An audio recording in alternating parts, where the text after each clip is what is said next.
The stones of Rome do not speak, but they remember.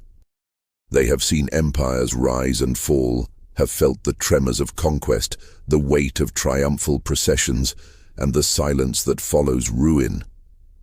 To walk among them now, centuries after the last legion marched and the last emperor fell, is to step through time itself. The air that drifts across the forum still carries the faint echo of power, and in that echo, if one listens closely enough, one can almost hear the murmurs of a society that shaped the ancient world, and in doing so revealed the deepest instincts of human control. Beneath the grandeur of temples and triumphs, behind the rhetoric of virtue and civilization, the Romans practiced something far darker, the systematic management of human life itself. To the Romans, birth was not a miracle, it was a mechanism. Life could be engineered, bloodlines preserved or erased, and the very act of creation bent to serve the ambitions of an empire. The marble facades of Roman society concealed a reality that would shock even modern sensibilities. A civilization that saw human reproduction not as sacred, but as strategic.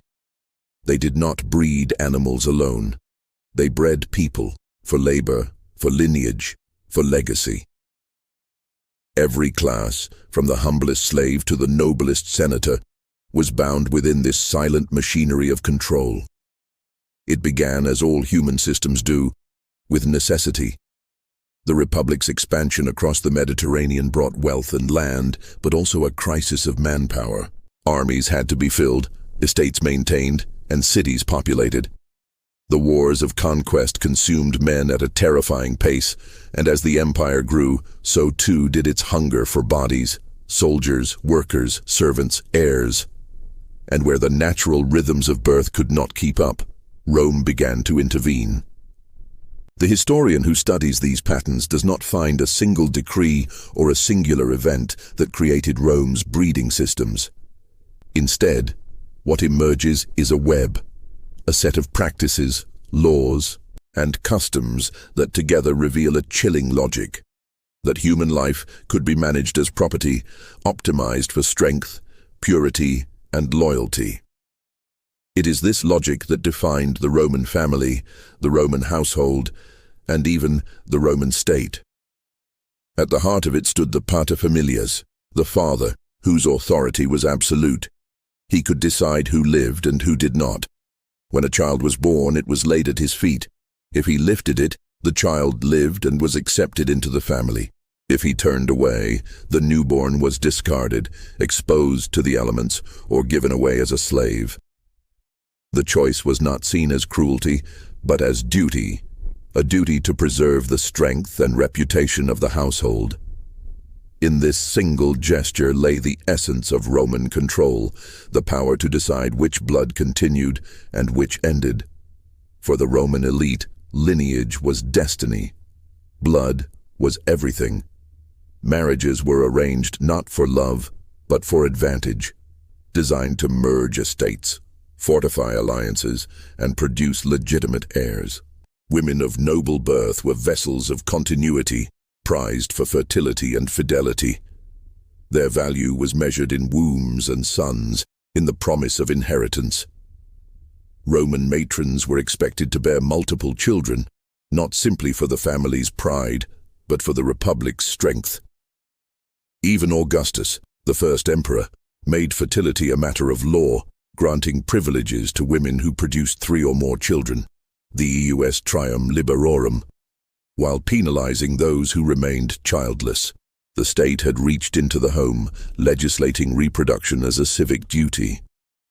But beyond the marble halls of the patricians lay another world, one where breeding took on an entirely different meaning. In the vast estates of Italy and the provinces, slaves formed the backbone of Rome's economy. They were the invisible workforce that kept the empire alive, and they too were subject to the empire's reproductive calculus. A slave was valuable property, and a slave born into servitude cost nothing to acquire. Owners quickly learned that it was cheaper to breed slaves than to buy them.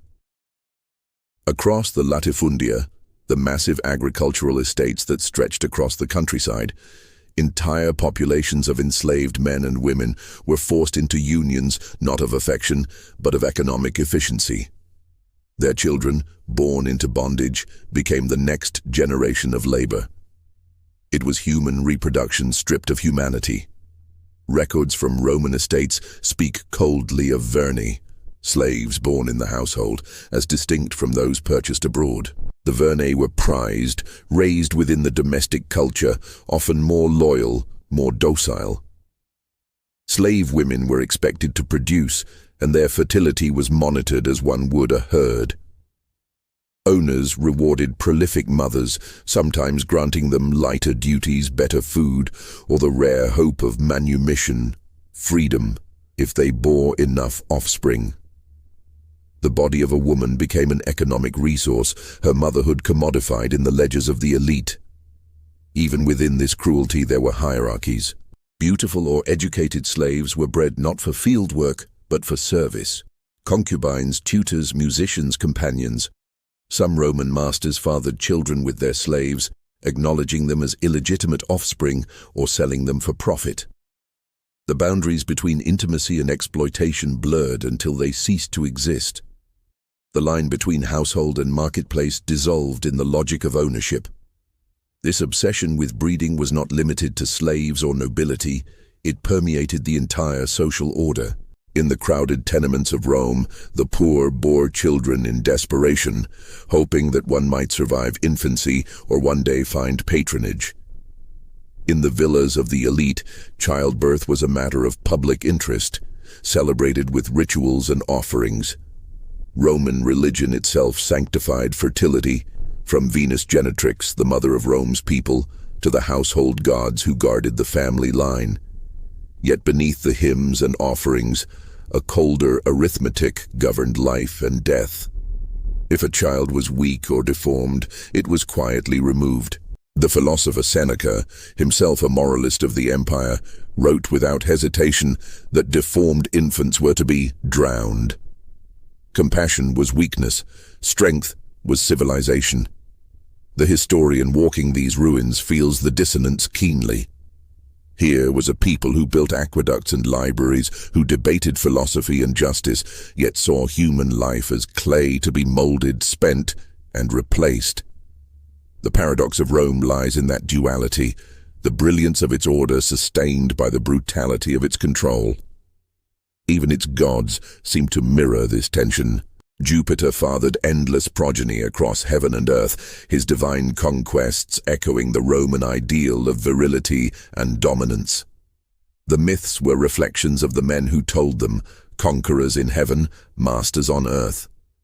And yet, as centuries passed and Rome's dominion expanded, the system began to strain. The old families, consumed by luxury and ambition, produced fewer heirs. Slaves and freedmen rose in influence, the boundaries of bloodline blurring. The empire, once obsessed with purity, began to dilute itself through necessity. Citizenship spread across the provinces. Soldiers from Gaul and Syria became Romans. Foreign brides entered noble houses. What began as a rigid hierarchy of birth transformed into a mosaic of blood and identity, though still haunted by the same desire to control who was born and who was not. Standing before the ruins today, one can almost feel that ancient calculation lingering in the dust. Rome's breeding practices were not born of madness or malice, but of a deeper, universal impulse. The will to shape the future by mastering the body. It is this impulse that makes their story not just a relic of antiquity, but a mirror for all civilizations that followed. The marble may have crumbled, but the logic remains. And so, as the modern observer looks upon these stones, they must ask the question that Rome never did. What is the cost of control? For in their pursuit of strength, the Romans created a society that was both magnificent and monstrous, a world where love and life were bound in chains of duty, ownership, and design. The story that follows is not merely the history of Rome, but the anatomy of power itself. a tale of how one empire tried to breed its own perfection, and in doing so, revealed the darkness at the heart of its glory. The deeper one peers into the machinery of Roman life, the more apparent it becomes that reproduction was never left to chance. What began as family authority soon hardened into public policy. As Rome expanded from city-state to empire, it faced a paradox that threatened its very foundations. The same wealth and conquest that had built it now threatened to unmake it. The upper classes, insulated by privilege, began to bear fewer children. The virtues of labor and fertility gave way to decadence, divorce, and decline. The emperors saw in this not a private matter, but a public crisis, a biological weakening of the Roman stock. Augustus, Rome's first emperor, recognized the danger. The Republic had fallen to ambition and civil war, and now the stability of his new regime depended on strong families and loyal citizens. His solution was not merely moral reform, but demographic engineering. He issued the Lex Julia and later the Lex Papia Poppaea, a series of laws designed to regulate marriage, fertility, and inheritance. These were not suggestions, but commands from the throne. Men of senatorial and equestrian rank were forbidden to remain bachelors. Women were compelled to marry and produce heirs. Those who obeyed were rewarded with privileges, easier access to office, property, and prestige. Augustus framed these laws as a restoration of ancient virtue. He lamented the decay of morals, the vanishing of old Roman discipline. But beneath the rhetoric lay a colder motive, the fear that the ruling class would die out, leaving Rome to be governed by foreigners, freedmen, or slaves. In the Senate, whispers spread that the emperor's concern was not moral, but biological, that he sought to breed a new generation of Romans molded in his image, loyal, fertile, and pious. Statues of family life multiplied across the city. Festivals of marriage and motherhood were revived. Even the goddess Venus was reshaped into a symbol not of passion, but of procreation. The private act of love had become a public duty, yet such laws could not compel affection, and Rome's elite found ways to evade them. Marriages became transactions, arranged to satisfy the letter of the law while preserving personal freedom. Divorce was easy and frequent, sometimes occurring within days. Widows remarried not for companionship, but to maintain privileges under Augustus's fertility statutes.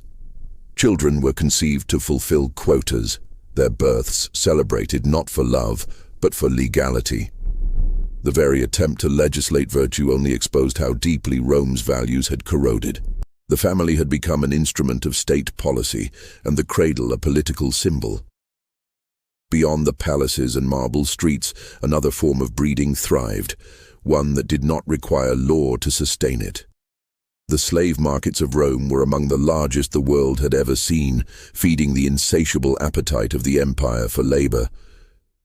Men were imported from the frontiers, Thracians, Gauls, Germans, prized for strength and endurance. Women came from Greece, Syria, Egypt, valued for skill, beauty, or fertility.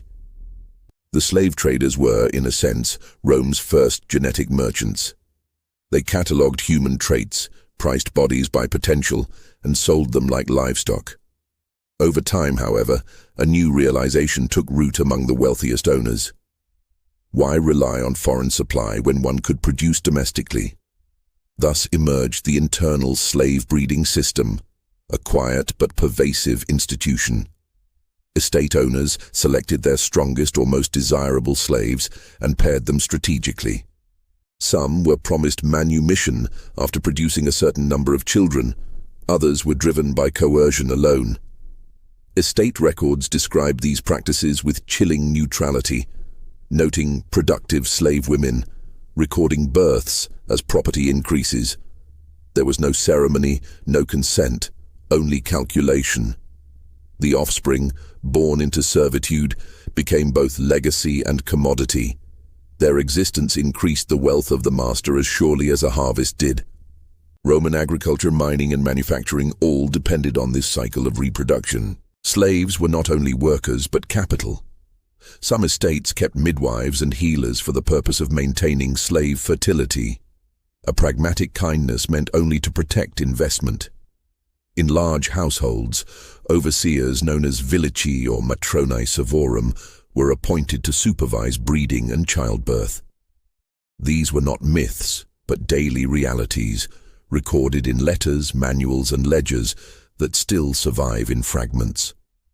Rome's greatness was literally bred from the bodies of those it owned. Yet even this system reflected Rome's complex moral code. Officially, the state did not condone slave breeding as policy, but neither did it prohibit it. The economy depended too deeply on the unspoken. Philosophers debated the ethics of using human life as property, but few dared challenge the structure itself.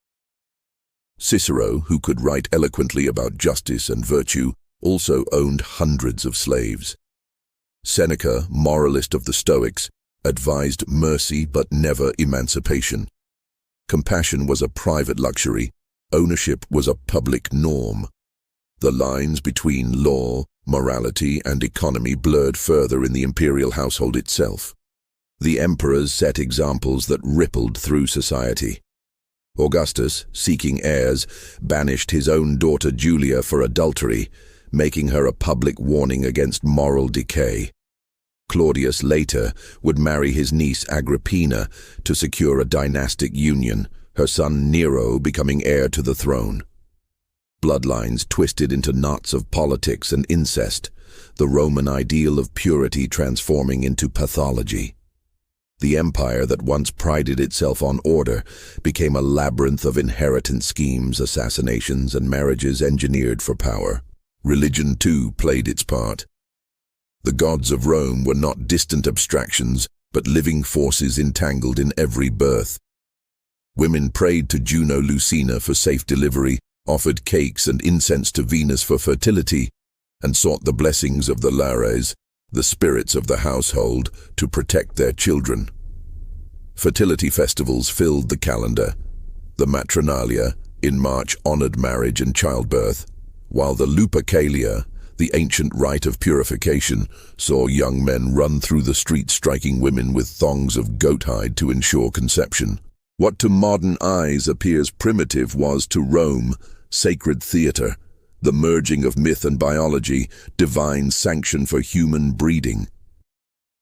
The empire believed itself chosen by the gods to multiply, to conquer, to civilize. Every birth was a reaffirmation of destiny. In this blend of faith and fear, the control of reproduction became an act of governance. Midwives were trained and registered, their knowledge passed down through generations. Abortions and infanticide were regulated not for morality's sake, but for social order. Too many births among the poor could lead to unrest.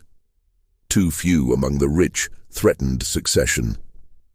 The state, therefore, watched quietly over the rhythm of life and death, intervening when necessary but always guided by one principle: Rome must endure.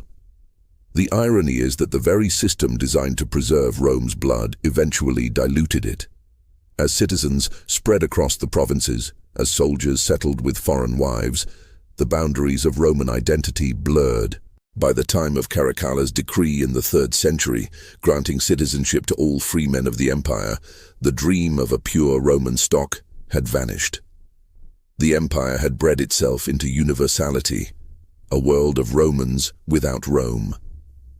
Standing centuries later amid the ruins, the historian sees how deeply these patterns were woven into the human story. The Romans believed they were ordering nature, mastering chaos, ensuring survival. Yet what they truly revealed was the peril of believing that life itself can be engineered. In their pursuit of control, they reduced creation to arithmetic, family to policy, and humanity to property. Their laws outlived their empire.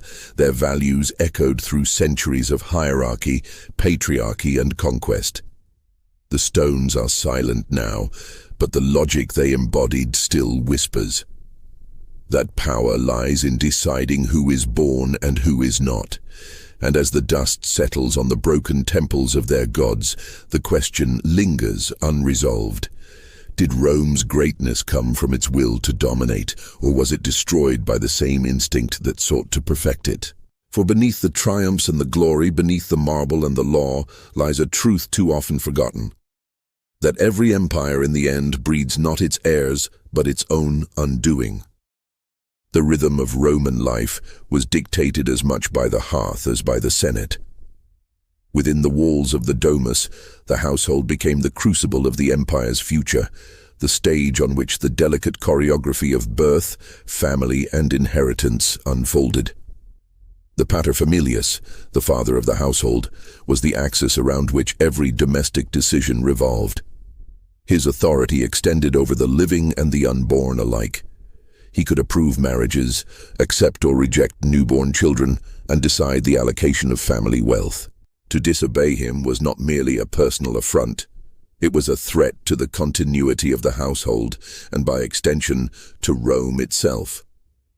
In this environment, every marriage, every birth, and every act of nurture was infused with the pressure of political, social, and economic necessity. Women were at the center of this reproductive machinery, their roles defined by a mixture of expectation, law, and ritual. The Roman matron's identity was inseparable from her capacity to bear children, particularly sons, who could inherit property, carry on the family name, and serve the state. Fertility was revered and at times feared. Women who produced children were rewarded with status, while those who failed were subject to social censure, legal disadvantage, and sometimes subtle coercion. The Roman legal system codified these pressures. Laws like the Lex Julia and the Lex Papia Poppaea imposed obligations on women to marry and bear children, and the state monitored adherence through inheritance rules and public recognition. Fertility was not private, it was civic duty writ into law. Within the household, the science of reproduction took practical form. Midwives or obstetrices occupied a vital social position. Their knowledge, passed from mother to daughter and through apprenticeships, combined empirical observation with ritual and superstition. They guided women through conception, pregnancy and childbirth, prescribing diet, physical activity and herbal remedies believed to influence fertility. Certain herbs, minerals and potions were valued for their supposed ability to promote conception or strengthen the fetus. Birth was carefully monitored, and interventions, whether through massage, positioning, or remedies, were guided by centuries of accumulated experience. These midwives acted not only as medical practitioners, but also as custodians of tradition, ensuring that families adhered to cultural expectations surrounding reproduction. Exposure and adoption were also critical tools in the management of life within the household. Infants deemed weak, deformed, or socially inconvenient could be exposed, left outside under supervision for others to rescue or not. While this practice appears brutal by modern standards, it was socially sanctioned and regulated within Roman custom. Simultaneously, adoption allowed families to manage succession and maintain their lineages when natural heirs were lacking. Sons were preferred naturally, but daughters could be adopted strategically to solidify alliances between families.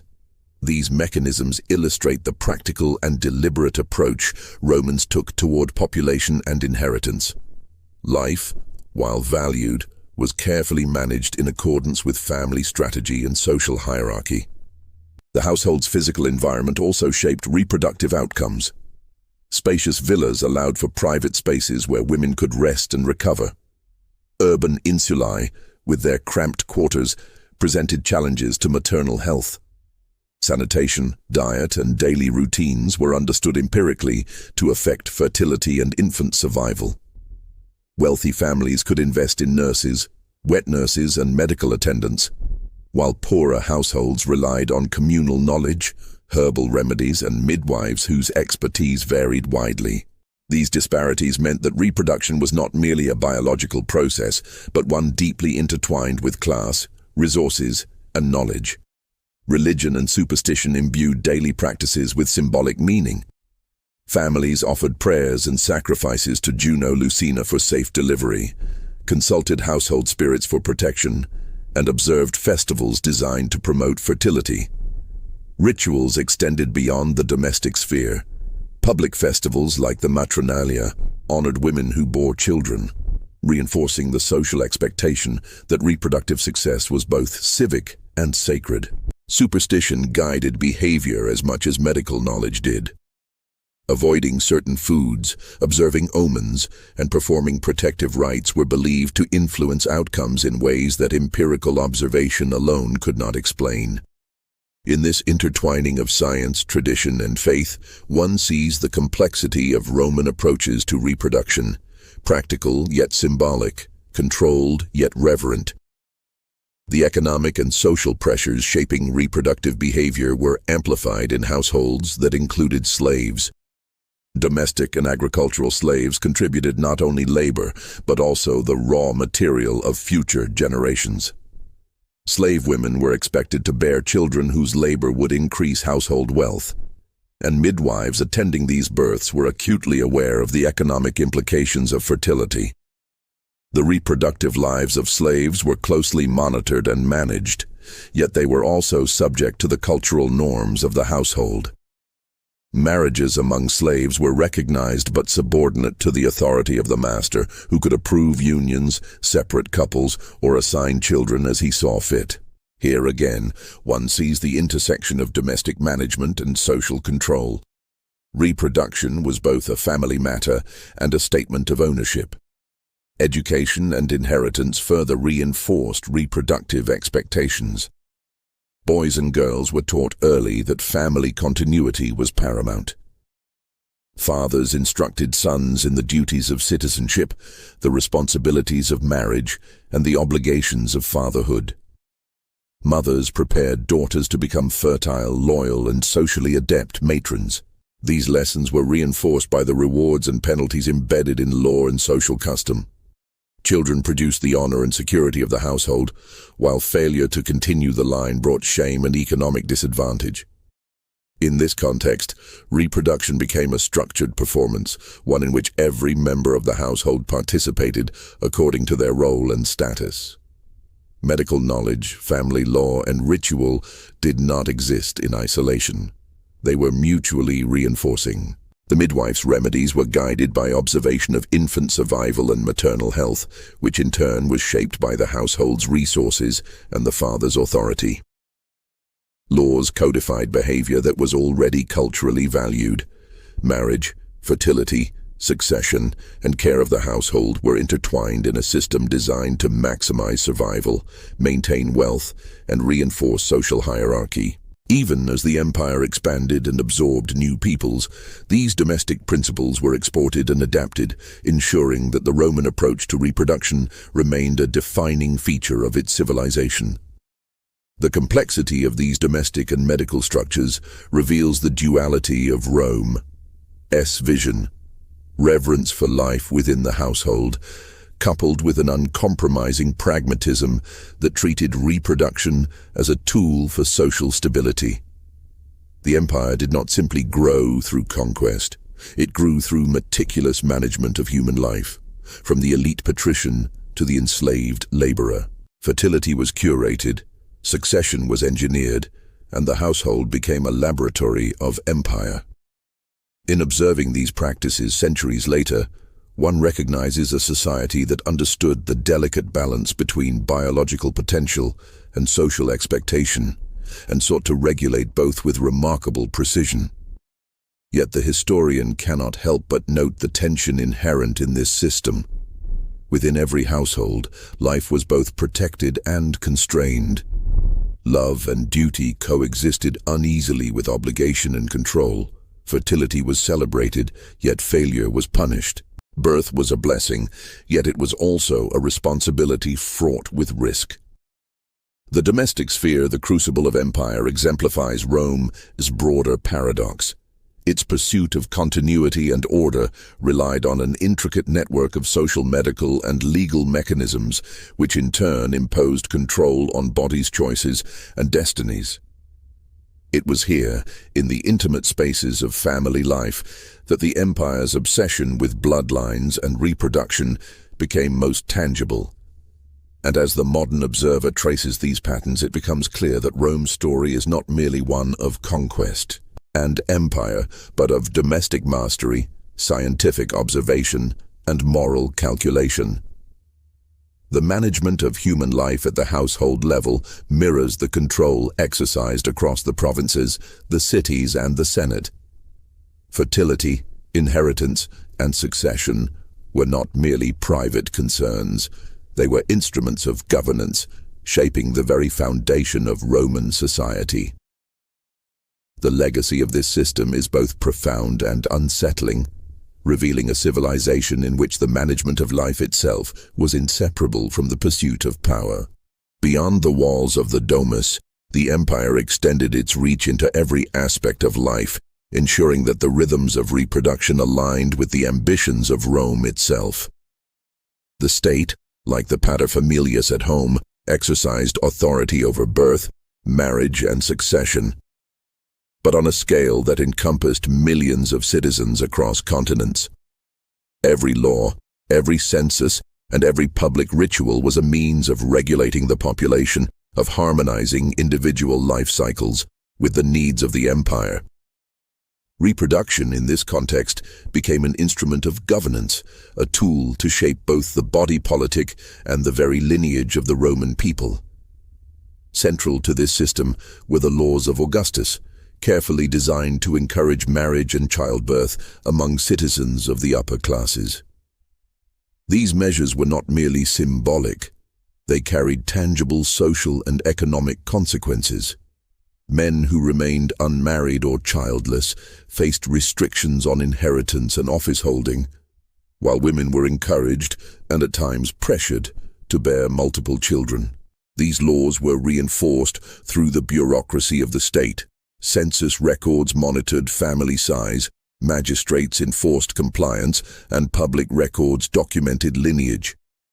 The emperor's reach penetrated deep into private life, converting fertility into a civic obligation.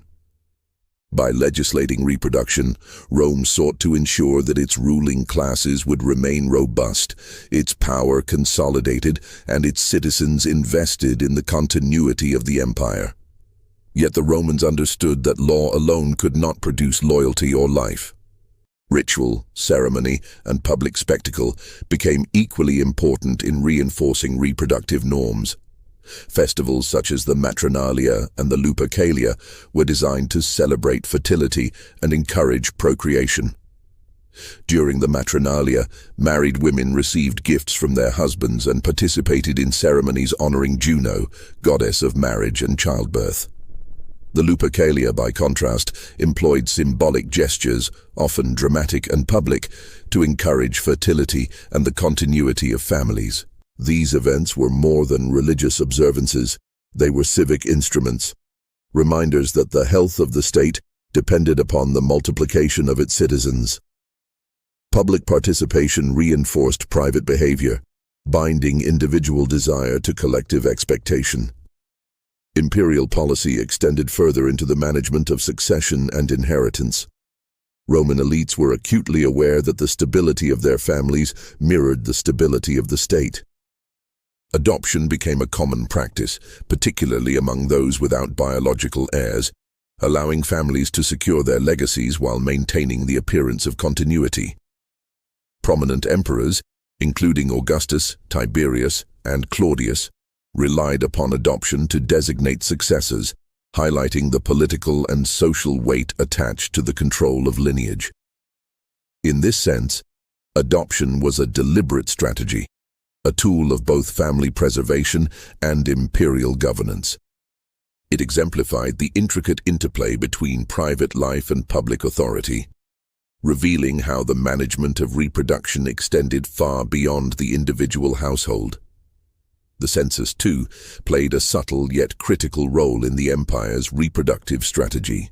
Conducted every 5 years, the census catalogued citizens, households, and property, providing officials with detailed information on family composition and population distribution. These records were used to determine taxation, military conscription, and eligibility for political office. But they also provided a window into the fertility of Rome's citizens. Families with too few children could be noted, their obligations to the state scrutinized. In this way, the empire exercised oversight over life itself, intertwining private reproductive decisions with the imperatives of governance. The individual and the state were inseparable, linked through a system designed to ensure both survival and loyalty. The pressures exerted by these public and institutional mechanisms were magnified by social expectations and cultural norms. Fertility was a marker of virtue, a reflection of honor, and a measure of civic responsibility. Successful families were admired, their households held up as examples of discipline and devotion to the empire. Conversely, childless or failing families faced subtle ostracism, financial penalties, and social censure. These pressures created a cultural ecosystem in which reproductive behavior was continuously observed, assessed, and managed. Compliance was both voluntary and coerced, blending personal ambition with social duty. At the intersection of law, ritual, and social expectation lay a sophisticated understanding of the physical and psychological dimensions of reproduction. Roman medicine, while primitive by modern standards, offered remedies and techniques intended to influence fertility, strengthen maternal health, and ensure infant survival. Physicians and midwives worked within a framework that combined observation, trial and error, and inherited wisdom. Diet, exercise, herbal supplements, and ritual were all employed to optimize outcomes. While the medical interventions were often limited in efficacy, the underlying principle was consistent. Reproduction was a task to be managed, a process to be guided, and a responsibility to be fulfilled. The state, families, and religious institutions all collaborated, sometimes consciously, sometimes through custom, to align human reproduction with the goals of empire. The empire's approach to reproduction also reveals a tension between ideal and reality. While laws and rituals promoted fertility among citizens, the empire relied increasingly on slaves, freedmen, and foreigners to maintain its labor force and population. The population of Italy and the core provinces did not always provide enough citizens to fill administrative, military, and economic roles. Consequently, Rome tolerated, encouraged, and at times manipulated reproduction among these groups as well. Slaves were expected to bear children who would augment the workforce. Freedmen might marry within specific social parameters to secure property and status. Provincial populations were encouraged to assimilate, marry citizens, and produce heirs loyal to the empire. Reproduction, in this sense, was both inclusive and hierarchical, a system calibrated to serve the state while maintaining distinctions of status and power. Imperial oversight extended even to matters of morality and sexual conduct. Adultery, concubinage, and promiscuity were not merely private matters, but social concerns with potential consequences for lineage, inheritance, and social order. Laws such as those enacted by Augustus reflected a belief that moral behavior, sexual fidelity, and reproductive success were inseparable from the stability of the state. Men and women were guided not only by law, but by social expectation, religious ritual, and the ever-present awareness of how personal behavior affected family and empire. Sexuality, fertility, and power were intertwined, forming a complex lattice in which private life and public duty overlapped. Standing centuries later, one sees the full architecture of Roman reproductive management, a civilization that blended law, ritual, medicine, and social expectation to shape the very continuity of its population. It was an empire obsessed with survival, lineage, and order, a society in which reproduction was both sacred and regulated, celebrated and coerced, intimate and political. The mechanisms were subtle and pervasive, ranging from the domestic oversight of the paterfamilias to the grand ceremonies and laws of the state. The empire's grandeur, its longevity, and its stability were inseparable from its capacity to control the lives of its citizens, born and unborn alike. Yet the empire's reliance on these structures also carried risks. Legal mandates could not always compel fertility. Rituals could not guarantee success, and the human body remained unpredictable. Families failed, children died, and dynasties collapsed.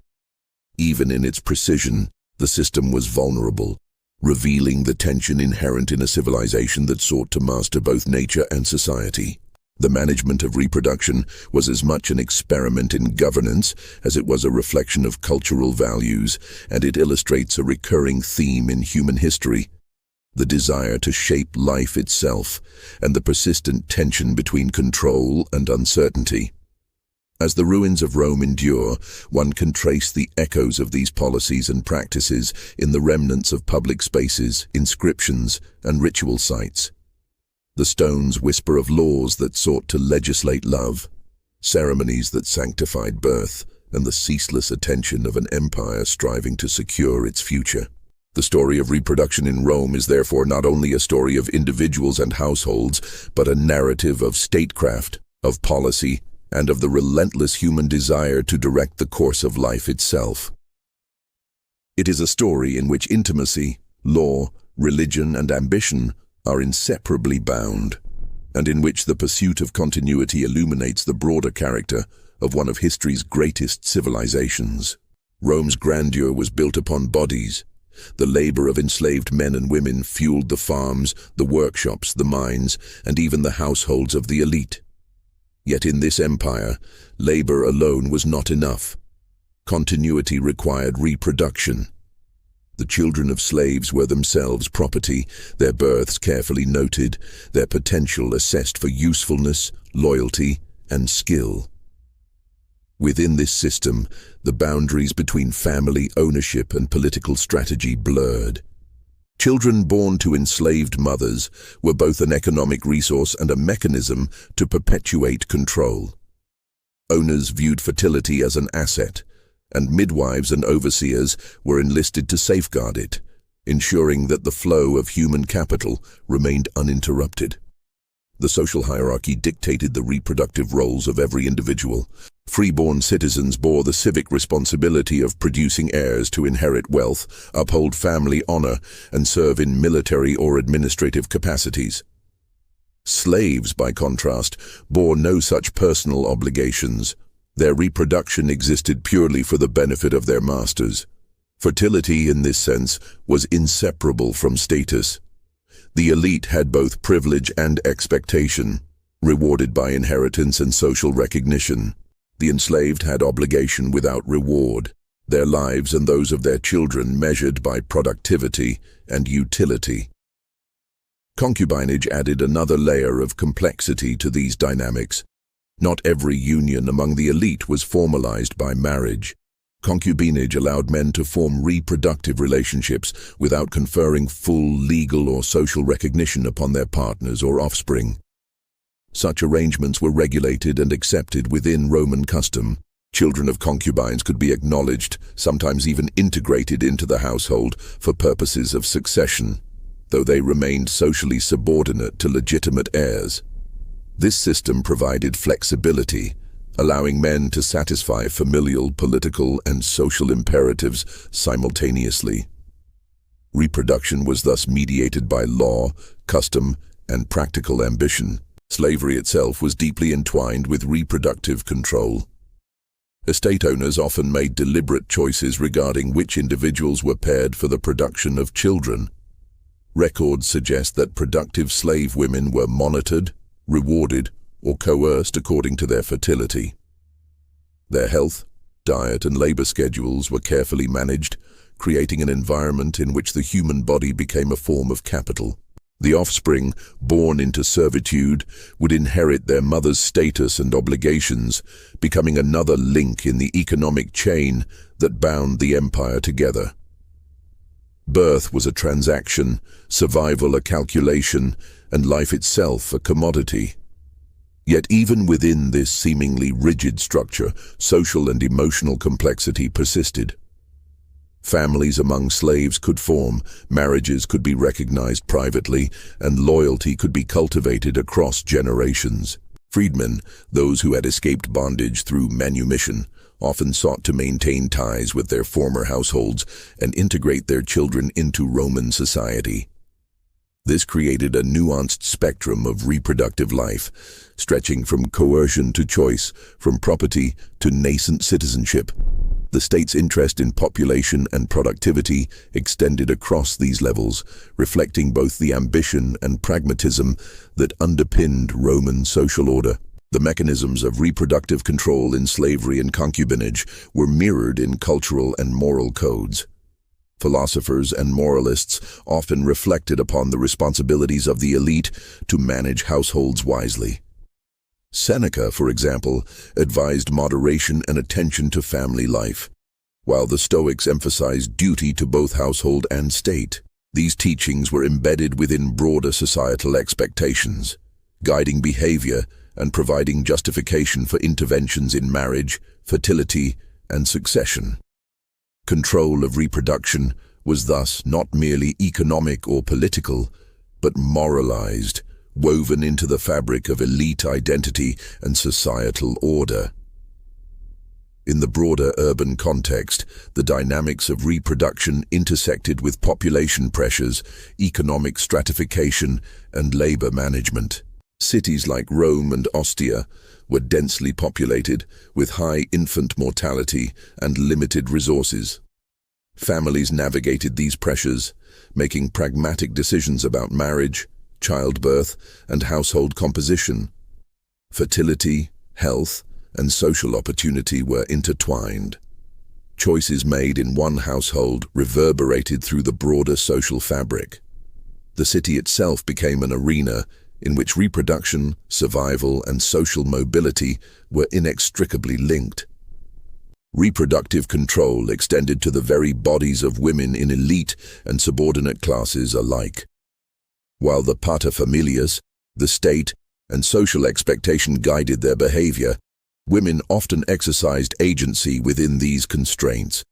They managed households, influenced succession, and participated in rituals that shaped both private and civic life. Midwives, healers, and household attendants were key mediators in this system, balancing medical knowledge with tradition, ritual, and practical necessity. Fertility, though controlled and monitored, remained both a biological and social process, with multiple layers of influence shaping outcomes. The intersection of slavery, concubinage, and hierarchy demonstrates the pervasiveness of reproductive management in Rome. The empire did not rely solely on law or ritual, nor solely on the authority of the paterfamilias. Instead, it cultivated a multi-layered system, integrating legal, moral, economic, and social forces to direct the course of human life. Control of reproduction was both a personal responsibility and a civic imperative, a mechanism by which households, estates, and the state ensured continuity, stability, and power. In this way, reproduction functioned as a key instrument of governance, a tool for shaping society from the intimate sphere of the home to the expansive reaches of empire. Even centuries later, as one observes the ruins of these structures, the evidence of this intricate system persists. Inscriptions, legal codes, household records, and literary texts reveal the extraordinary attention Romans paid to lineage, fertility, and succession. The empire's vast network of households, estates, and public institutions reflects a civilization that recognized the centrality of reproduction to both private security and state power. It is a system that combined coercion with care, obligation with ritual, and law with custom. A civilization striving to balance human desire, economic necessity, and political stability. And yet, despite all this control, Rome remained vulnerable to the unpredictable forces of life. Disease, war, infant mortality, and social upheaval continually tested the efficacy of these systems. Laws could compel behavior but could not guarantee fertility. Rituals could encourage hope but could not prevent tragedy. The careful management of households and slaves could mitigate risk but could not eliminate it. In this tension between control and uncertainty lies the enduring lesson of Rome, the ambition to shape life itself, however precise or well-intentioned, is always subject to the whims of chance, circumstance, and human limitation. The Roman approach to reproduction was as much practical as it was ritualistic. In households, on estates, and within cities, the success of family and labor systems depended on the survival of women and children. Medical knowledge, though rudimentary by modern standards, was carefully cultivated, transmitted through generations, and embedded in the daily routines of midwives, healers, and household attendants. These practitioners were the custodians of fertility, mediating between nature, culture, and the expectations of empire. Midwives, or obstetrices, held a position of unique authority. They guided women through conception, pregnancy, and childbirth, combining observation, empirical knowledge, and ritual practice. Their expertise included understanding the timing of conception, the management of early pregnancy, the prevention of complications, and the care of the newborn. Wealthy households might employ midwives with extensive experience, sometimes trained in multiple generations of practice, while less affluent families relied on community-based practitioners whose knowledge was shaped by tradition and trial and error. In both cases, midwives were central to the domestic and social machinery of reproduction, bridging the worlds of medicine, superstition, and family obligation. Herbal remedies were a cornerstone of Roman reproductive medicine. Midwives and physicians prescribed specific plants and preparations intended to support fertility, sustain maternal health, and strengthen infants. Some herbs were believed to enhance conception, others to protect against miscarriage, while still others promoted lactation or eased labor. The efficacy of these treatments varied, but their use reflected a systematic approach to reproductive management. Food and diet were also closely monitored. The pregnant woman's regimen was designed to ensure both her health and the survival of the child, and deviations could be socially discouraged or legally monitored in elite families. Physical interventions complemented dietary and herbal measures. Midwives taught techniques for positioning, massage, and exercise that were intended to aid conception and childbirth. In some cases, physicians might intervene when complications arose, using early surgical or medicinal procedures to attempt to preserve life. These interventions were guided by a practical understanding of anatomy, observation of maternal and infant survival rates, and centuries of accumulated knowledge. While crude compared to modern medicine, these practices reveal a sophisticated awareness of the interplay between biology, environment, and household management. The household context shaped the application of these medical practices. Within elite homes, midwives worked closely with mothers, daughters, and female slaves, ensuring that knowledge of fertility and childbirth was shared and reinforced across generations. In the countryside, estate owners monitored the health of slave women and their children, employing midwives or healers to protect productivity and maintain the labor force. In urban centers, community midwives served multiple households, creating networks of practical and social knowledge. Across these contexts, reproductive medicine was inseparable from social, economic, and political considerations. Survival and fertility were both private and public imperatives. Ritual remained entwined with medicine, reflecting the Roman belief that health, fertility, and destiny were interconnected with divine favor. Prayers, sacrifices, and protective charms accompanied practical care, bridging the realms of biology and belief. Women might offer gifts to Juno Lucina, the goddess of childbirth, while midwives recited incantations or followed auspicious omens to guide the birth process. These practices were not purely symbolic. They created a framework of expectation, discipline, and psychological support, reinforcing the social importance of fertility and the moral weight attached to successful reproduction. Infant care, too, reflected this blend of science, custom, and hierarchy. Newborns were monitored for health and vitality. Weak or deformed infants were sometimes exposed, consistent with social norms and household calculations. Those who survived were nurtured according to the household's resources, with wet nurses, attendants, and midwives overseeing feeding, hygiene, and early development. Wealthy families could invest extensively in infant care, while poorer households relied on communal knowledge and pragmatic approaches to survival. In all cases, the objective was consistent: to ensure that the next generation of citizens or laborers would survive, thrive, and fulfill their designated roles in the social and economic structure. Medical texts and guides, preserved in fragments, reveal a detailed understanding of reproductive processes, even if filtered through the lens of cultural assumptions.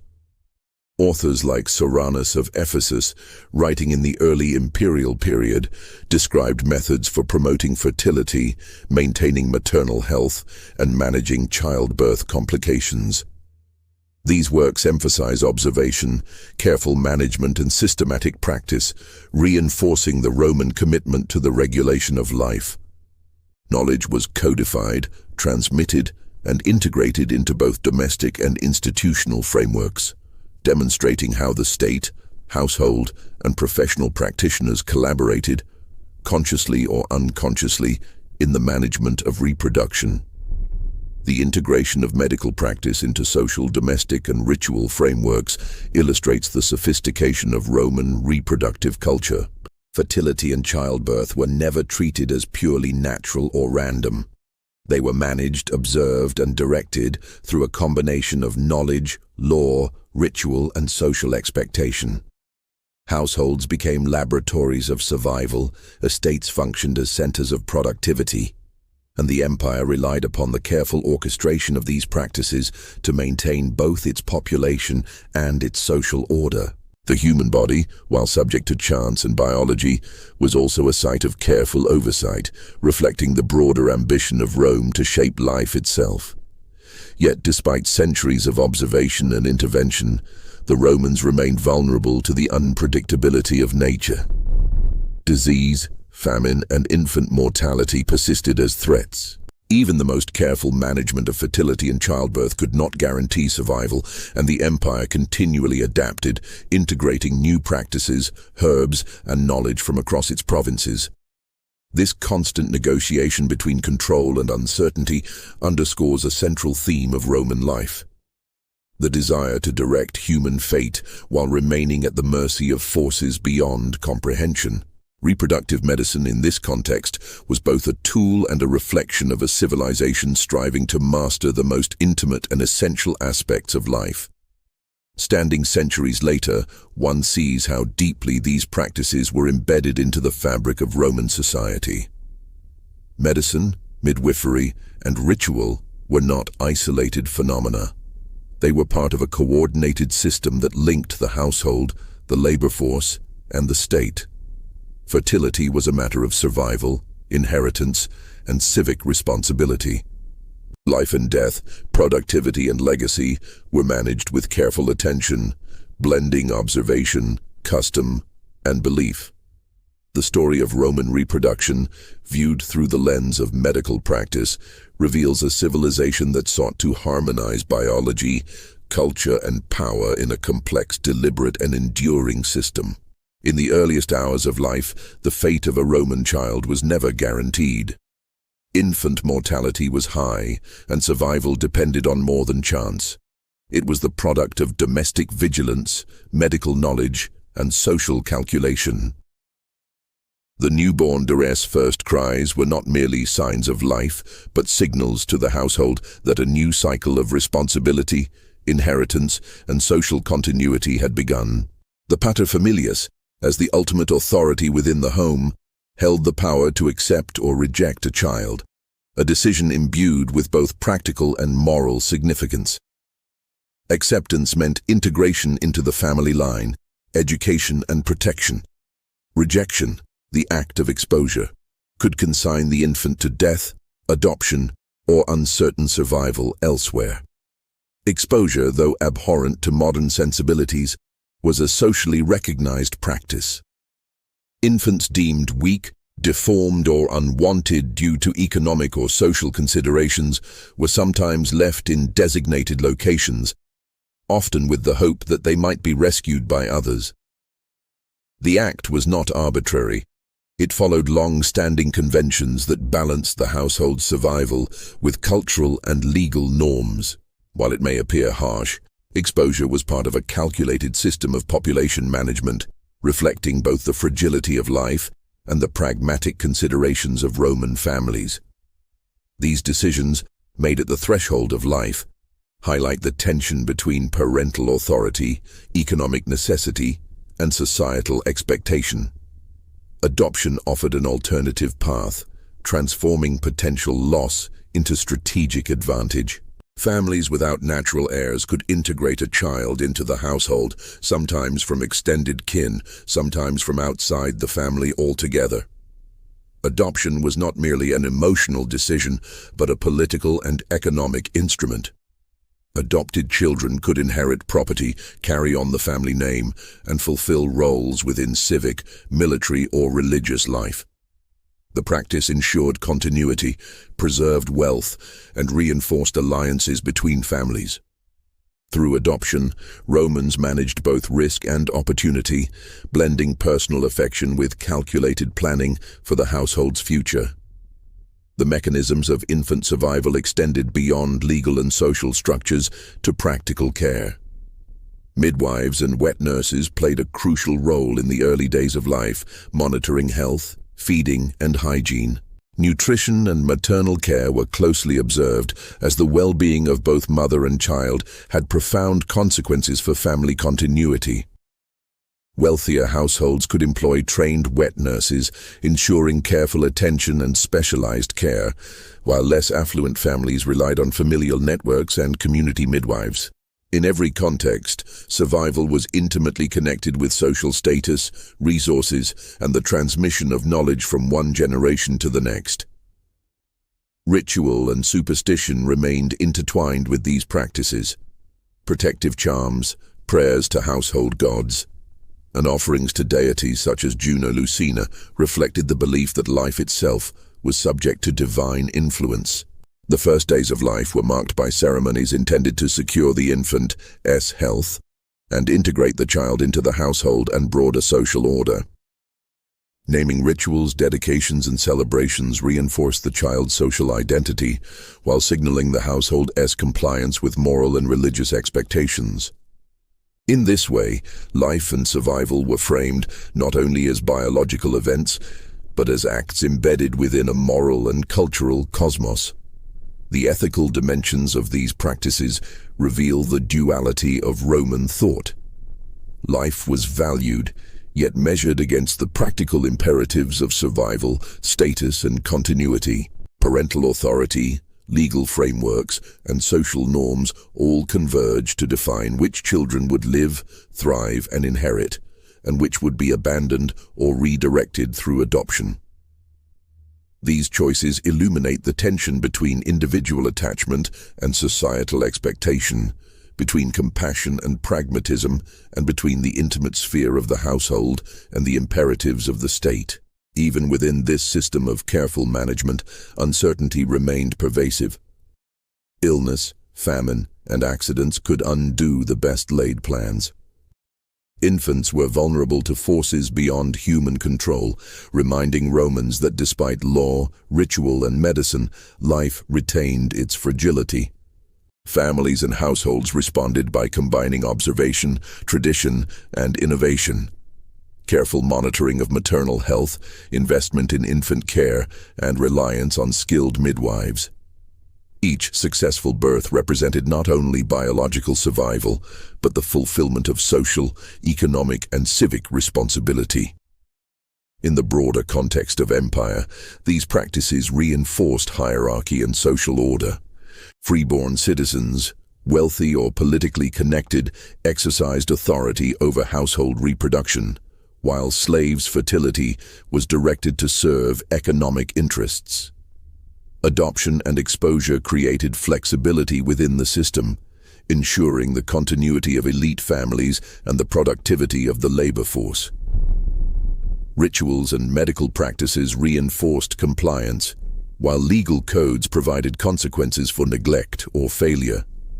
Reproduction, infancy, and survival were therefore managed at multiple levels, linking personal life with civic duty and imperial ambition. Centuries later, when one surveys the remnants of Roman households, inscriptions, and texts, it becomes clear that the management of infancy was both intimate and systemic. Each child's survival was a measure of household skill, societal organization, and imperial foresight. Exposure, adoption, and careful nurturing were all part of a continuum aimed at ensuring that life aligned with the objectives of family, class, and state. In observing these practices, the historian glimpses the moral, social, and political architecture underlying Roman civilization. A culture acutely aware of the fragility of life and determined to shape it according to reason, law, and tradition. Ultimately, the treatment of infants in Rome reveals the empire's complex relationship with life itself. Reproduction was a moral duty, a legal responsibility, and an economic necessity. Survival was an achievement, nurtured through knowledge, ritual, and resource allocation. Decisions surrounding life and death were never taken lightly, even when constrained by the imperatives of society, labor, and empire. In these intimate moments, in the cries of newborns, the hands of midwives, and the watchful eyes of the paterfamilias, the ambitions and anxieties of Rome were most starkly visible. The beginnings of life mirrored the imperatives of empire, and the fragility of infancy underscored the profound stakes of reproduction in a civilization built upon meticulous social, domestic, and institutional control. Bloodlines were the lifeblood of Rome. In the corridors of power, the empire's stability was measured not only by armies and wealth, but by the succession of heirs. Dynastic politics transformed reproduction into an instrument of statecraft, and marriage became a strategic tool with consequences that rippled across households, cities, and provinces. Every union, every child, and every inheritance was calculated to preserve authority, reinforce alliances, and maintain the delicate balance of power. In Rome, personal desire was subordinated to political necessity, and the act of reproduction carried weight far beyond the domestic sphere. Among the elite, marriage was never a private affair. Families arranged unions to consolidate wealth, secure political influence, or strengthen ties between powerful clans. Fathers and mothers orchestrated matches with precision, considering the fertility of the bride, the status of the groom, and the potential offspring who could extend the family's reach. Sons were expected to marry women who could produce heirs capable of inheriting property and maintaining the family name. Daughters were married strategically, forming alliances that could stabilize or expand influence. Fertility was as much a political resource as it was a domestic expectation. Imperial families exemplified the stakes of these alliances. Emperors and heirs were acutely aware that the continuity of their bloodline determined the survival of their rule. Marriages were arranged to unite powerful factions, prevent civil unrest, and reinforce legitimacy. The lives and unions of daughters and sons were public business. Legitimacy of birth was scrutinized, recorded, and celebrated in legal and ceremonial acts. The birth of a son could alter political calculations, while infertility or the absence of an heir could trigger intrigue, rivalry, and even violence. In these households, reproduction was inseparable from governance, and children were as much instruments of power as they were heirs to it. Concubinage and secondary unions provided additional flexibility. Emperors and elites often relied upon these arrangements to secure offspring when primary marriages failed, or to maintain alliances without legal complication. Children born of concubines could be recognized, educated, and even positioned for succession, though they occupied a subordinate social and legal status compared to legitimate heirs. The coexistence of legal marriage and concubinage illustrates the adaptability of Roman reproductive strategy. The imperative of producing heirs was paramount, but the methods could vary to meet the demands of political survival. Adoption further amplified the strategic dimension of reproduction. Emperors like Augustus and Trajan adopted capable men to secure succession, ensuring that the state's leadership would continue under trusted and loyal individuals. Adoption was not simply a domestic arrangement, it was a political act with implications for imperial stability. The choice of an adopted heir reflected considerations of competence, loyalty, and social legitimacy, and could redirect the trajectory of the empire. In this sense, reproduction was both biological and symbolic, encompassing the production of life and the shaping of destiny. The influence of women in dynastic politics, though often constrained, was significant. Mothers, daughters, and wives acted as mediators, advisors, and even power brokers. Fertility and the ability to produce heirs elevated women's political value, granting them influence within households and, by extension, the state. Elite women participated in rituals, managed domestic networks, and cultivated loyalty among slaves and attendants, all in service of preserving family continuity. Even in societies where male authority dominated, women's reproductive role translated into subtle but powerful forms of political leverage. Legal and ceremonial frameworks codified these priorities.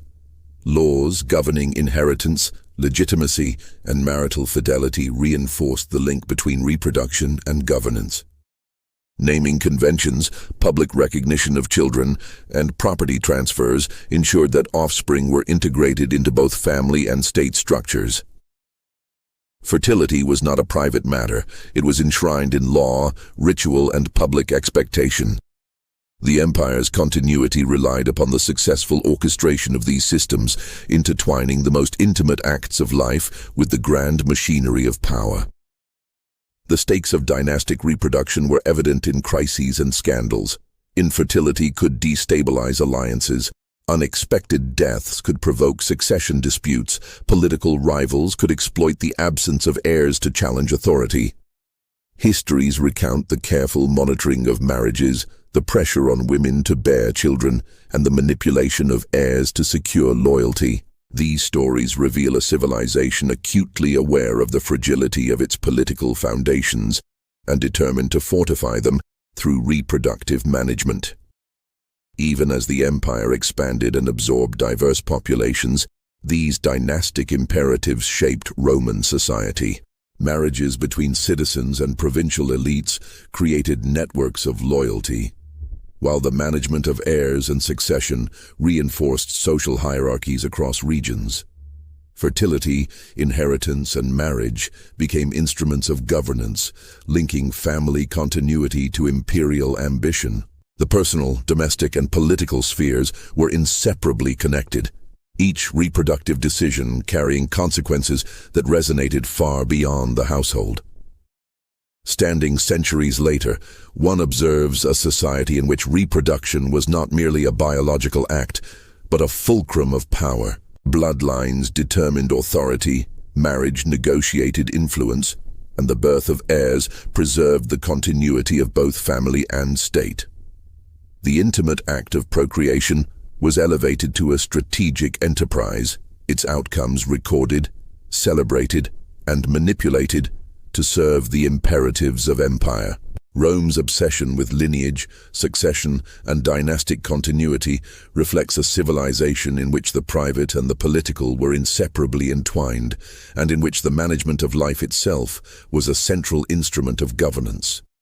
Fertility in Rome was never solely a matter of law, medicine, or politics. It was also a sacred and cultural responsibility, entwined with the gods, rituals, and festivals that imbued human reproduction with divine significance. Romans believed that the continuity of family, the prosperity of the household, and the stability of the state were intimately connected to the favor of deities who governed birth, growth, and life itself. Fertility was not merely biological, it was moral, ritualized, and symbolic, and the acts of conception, birth, and upbringing were performed within a web of religious observance and social expectation. Among the most revered figures was Juno Lucina, goddess of childbirth. Her temples, altars, and shrines were focal points for rituals designed to protect women and ensure successful delivery. Families offered prayers, sacrifices, and votive offerings, seeking her favor before conception, during pregnancy, and at the moment of birth. These acts were not perfunctory. They reflected a belief that the divine could intervene in the most intimate processes of life. Mothers, midwives, and household attendants participated in these rituals, blending practical care with spiritual observance. Fertility, in this sense, was simultaneously a biological process and a sacred responsibility. Festivals reinforced these religious imperatives while shaping social behavior. The Matronalia, celebrated annually in March, honored Juno Lucina and recognized women who had borne children. Married women received gifts from husbands and engaged in ceremonies that linked their personal fertility with the prosperity of the state. Public celebrations reminded citizens that reproduction was not only a household matter, but a civic duty, and the moral and social order depended upon the continuation of families. Similarly, the Lupercalia, with its public rites and symbolic acts, celebrated virility and generative power, emphasizing the connection between human reproduction and the well-being of the community. Rituals in this way transformed private fertility into a matter of public significance. Religious observance extended into daily life, where household spirits and minor deities guided fertility, health, and prosperity. Families offered libations and small gifts to Lares and Penates, the protective spirits of the home, seeking their blessing for conception and the survival of children. Omens, dreams, and signs were interpreted carefully, shaping behavior and reinforcing caution or encouragement in matters of reproduction. Superstition and custom intertwined with practical knowledge, reflecting a society in which fertility was a multidimensional concern: biological, social, moral, and divine. The religious dimension also intersected with law and social expectation. Fertile women were celebrated not only for their contribution to the family, but as instruments of divine favor. Infertility, conversely, could be socially stigmatized and interpreted as misfortune or divine disfavor. Legal measures, rituals, and festivals combined to create a cultural framework in which reproduction was both encouraged and morally valorized. The act of bearing children was not simply personal fulfillment, but a public affirmation of virtue, piety, and loyalty to family and state. Priests and religious specialists played a role in mediating fertility, guiding households through rites and rituals designed to protect pregnancy and ensure safe delivery. Their advice could encompass both spiritual and practical elements, including diet, lifestyle, and observances intended to align human activity with divine will. In elite households, these practices were integrated into the broader orchestration of succession and inheritance, blending religious devotion with social strategy.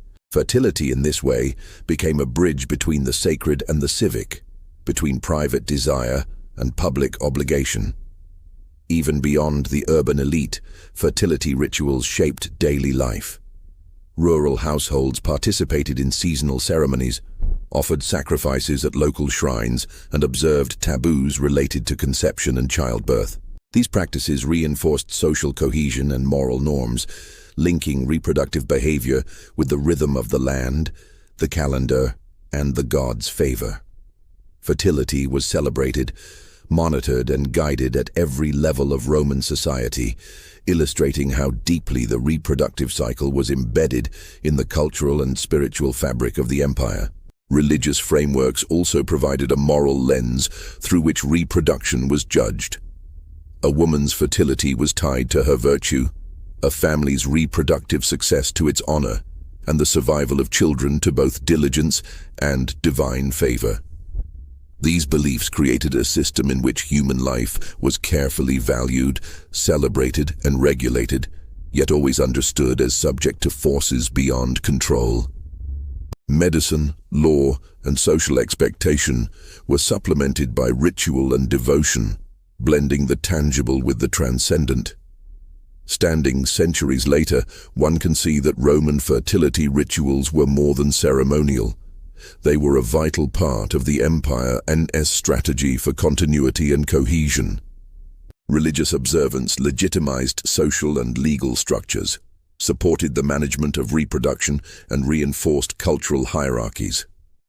Fertility was sacred, moral, political, and practical all at once, and every act of conception and childbirth resonated with consequences for household, city, and empire alike. The intertwining of culture, religion, and reproduction reveals a civilization that sought not only to preserve life, but to sanctify it, to weave human continuity into a divine and social order. The story of reproduction in Rome is the story of the empire itself.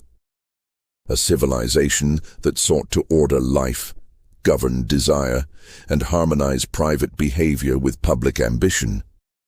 Centuries of observation, legislation, ritual, and medical practice reveal a society in which the most intimate acts of human life were inseparable from the mechanisms of power.